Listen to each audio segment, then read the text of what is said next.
وہم کا علاج تو حکیم لقمان کے پاس بھی نہیں۔ یہ وہ مشہور و معروف قول ہے جسے ہم سب نے بچپن سے کئی بار پڑھا اور سنا ہے۔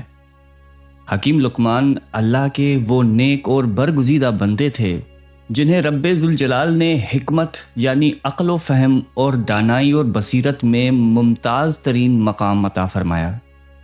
قرآن کریم کی 31ویں سورہ مبارک کو حضرت لقمان کے نام سے منسوب کیا گیا ہے، جس کی آیت نمبر 12 میں ارشاد باری تعالیٰ ہے کہ اور ہم نے یقیناً لقمان کو حکمت دی۔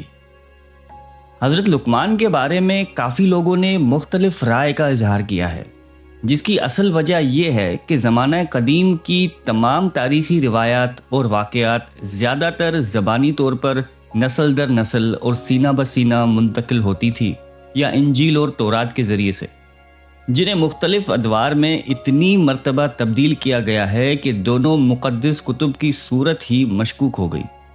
چنانچہ قرآن کریم نے ہمیں جس قدر معلومات اپنے نبی علیہ السلام کے ذریعے سے پہنچائی، بس وہی مستند اور معتبر ہے۔ مولانا سید سلیمان ندوی رحمۃ اللہ علیہ اپنی کتاب ارض القرآن میں تحریر فرماتے ہیں کہ حضرت لقمان قوم عاد کی نسل سے تھے۔ جب قوم عاد پر اللہ کا عذاب نازل ہوا تو حضرت ہود علیہ السلام اپنے ساتھیوں کے ساتھ یمن منتقل ہو گئے تھے، انہی میں حضرت لقمان بھی شامل تھے۔ یمن میں ان لوگوں نے اپنی حکومت قائم کی تو حضرت لقمان کو وہاں کا بادشاہ مقرر کر دیا گیا۔ اکابر صحابہ رضی اللہ تعالیٰ عنہم اور تابعین رحمۃ اللہ علیہ کی رائے اس حوالے سے مختلف ہے۔ اس سلسلے میں حضرت ابن عباس، حضرت ابو ہریرہ، حضرت مجاہد رضی اللہ تعالیٰ عنہم اور دیگر اکابرین کا بیان ہے کہ لقمان ایک حبشی غلام تھے۔ تفسیر ابن کثیر کے مطابق حضرت لقمان سوڈان کے نوبی قبیلے کے ایک حبشی غلام تھے، لیکن بلا کے نیک، عابد، زاہد، صاحب حکمت اور دانا شخص تھے۔ عرب میں وہ ایک غلام کی حیثیت سے آئے تھے۔ ایک دفعہ کا ذکر ہے کہ حکیم لقمان ایک بڑی مجلس میں واعظ و نصیحت فرما رہے تھے کہ اچانک ایک اجنبی شخص مجلس میں داخل ہوا اور ان کے قریب جا کر فرمایا کہ کیا تم بنی حساس کے غلام نہیں ہو؟ آپ نے فرمایا کہ ہاں۔ اس نے پھر سوال کیا کہ کیا تم میرے ساتھ بکریاں نہیں چراتے تھے؟ حکیم لقمان نے اسے غور سے دیکھا اور پھر بول پڑے کہ ہاں، یہ بھی درست ہے۔ پھر اس نے کہا کہ کیا تم حبشی نہیں ہو؟ حضرت لقمان کے چہرے پر مسکراہٹ آئی اور فرمایا کہ ہاں، ایسا ہی ہے، مگر یہ بتاؤ کہ تم پوچھنا کیا چاہتے ہو؟ اس نے کہا کہ پھر کیا وجہ ہے کہ تمہاری مجلس میں اس قدر زیادہ تعداد میں لوگ آتے ہیں اور بڑے ذوق و شوق سے تمہاری باتیں سنتے ہیں؟ حضرت لقمان نے نہایتی محبت سے اس شخص سے فرمایا کہ برادر عزیز، جو باتیں میں کہتا ہوں ان پر تم بھی عمل کرنے لگو تو تم بھی میری طرح ہو جاؤ گے۔ آنکھوں سے حرام چیزیں نہ دیکھو، زبان بےہودہ باتوں سے روک لو، مال حلال کھایا کرو، اپنی شرمگاہ کی حفاظت کرو، زبان سے ہمیشہ سچ بات بولا کرو، وعدے پورے کیا کرو، مہمان کی عزت کرو، پڑوسی کا خیال رکھو، بیکار کاموں کو چھوڑ دو۔ بس یہی عادات ہیں جن کی وجہ سے مجھے بزرگی عطا فرمائی گئی ہے۔ بنی حساس مصر کا ایک شان و شوکت، رعب و دبدبے والا، خدا ترس اور توحید پرست قبیلہ تھا۔ حکیم لقمان قبیلے کے سردار کی بکریوں کے ریوڑ کے نگران تھے۔ ویسے تو یہ ایک ادنا سے غلام تھے، لیکن دنیا کے عقل مند اور دانا ترین لوگوں میں سے تھے۔ نہایتی پاک باز، شریف النفس، عقل و خرد، علم و دانش کے پیکر، فہم و فراست، ذہانت اور بردباری میں ان کا کوئی ثانی نہیں تھا۔ قناعت اور سنجیدگی، معاملہ فہمی کے ساتھ ساتھ بے حد صابر و شاکر، پورے قبیلے کے لیے باعث رحمت، مالکان کی منظور نظر اور حکمت و دانائی کا سرچشمہ تھے۔ حضرت سعید بن مسیب رحمۃ اللہ علیہ کے پاس ایک سیاہ فام شخص کوئی سوال پوچھنے آیا تو آپ نے فرمایا کہ پوچھو، کیا پوچھنا چاہتے ہو؟ تمہیں اپنی سیاہ فامی پر شرمندہ نہیں ہونا چاہیے، کیونکہ سوڈانیوں میں 3 آدمی دنیا کے بہترین انسان اور بہت زیادہ حکمت کے مالک تھے، حضرت بلال حبشی رضی اللہ تعالیٰ عنہ، حضرت عمر فاروق رضی اللہ تعالیٰ عنہ کے غلام اور حکیم لقمان، یہ تینوں سیاہ فام اور چپٹی پھیلی ناک والے تھے۔ حضرت مولانا شبیر احمد عثمانی رحمۃ اللہ علیہ تحریر فرماتے ہیں کہ اکثر علماء کی رائے ہے کہ حضرت لقمان پیغمبر نہیں بلکہ ایک پاک باز متقی انسان تھے، جنہیں اللہ تعالیٰ نے اعلیٰ درجے کی عقل و فہم اور دانائی عطا فرمائی تھی۔ ان کے علاقانہ نصیحتیں اور حکمت کی باتیں لوگوں میں مشہور چلی آتی ہیں۔ رب العزت نے ایک قصہ قرآن مجید میں بیان فرما کر ان کا مرتبہ اور زیادہ بڑھا دیا ہے۔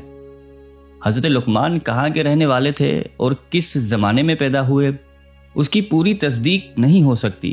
اکثر کا قول ہے کہ وہ حبشی تھے اور حضرت داؤد علیہ السلام کے عہد میں پیدا ہوئے۔ ان کے بہت سے قصے اور اقوال تفاسیر میں نقل کیے گئے ہیں، واللہ عالم۔ وہب بن منبہ رحمۃ اللہ علیہ کی روایت کے مطابق حضرت لقمان حضرت ایوب علیہ السلام کے بھانجے تھے، اور مقاتل رحمۃ اللہ علیہ نے ان کا خالہ زاد بھائی بتا دیا ہے۔ تفسیر بیضاوی میں ہے کہ ان کی عمر دراز ہوئی، یہاں تک کہ انہوں نے حضرت داؤد علیہ السلام کا زمانہ پایا۔ قرطبی کے مطابق حضرت لقمان حضرت داؤد علیہ السلام سے پہلے شرعی مسائل میں لوگوں کو فتویٰ دیا کرتے تھے۔ جب حضرت داؤد علیہ السلام کو نبوت عطا ہوئی تو انہوں نے فتویٰ دینا چھوڑ دیا کہ اب میری ضرورت نہیں رہی۔ بعض روایات میں ہے کہ حضرت لقمان بنی اسرائیل کے قاضی تھے اور بہت سے کلمات آپ سے منقول ہیں۔ وہب بن منبہ رحمۃ اللہ علیہ کہتے ہیں کہ میں نے حضرت لقمان کی حکمت کے 10,000 سے زیادہ ابواب پڑھے ہیں۔ حضرت خالد ربعی رحمۃ اللہ علیہ فرماتے ہیں کہ ایک دن ان کے مالک نے فرمائش کی کہ اے لقمان، ہمارے لیے ایک بکری ذبح کرو اور اس کا سب سے اچھا عضو ہمارے سامنے پیش کرو۔ آپ نے بکری ذبح کی اور اس کا دل اور زبان نکال کر اپنے مالک کے سامنے پیش کرتے ہوئے کہا کہ یہ دونوں بکری کے سب سے اچھے اعضاء ہیں۔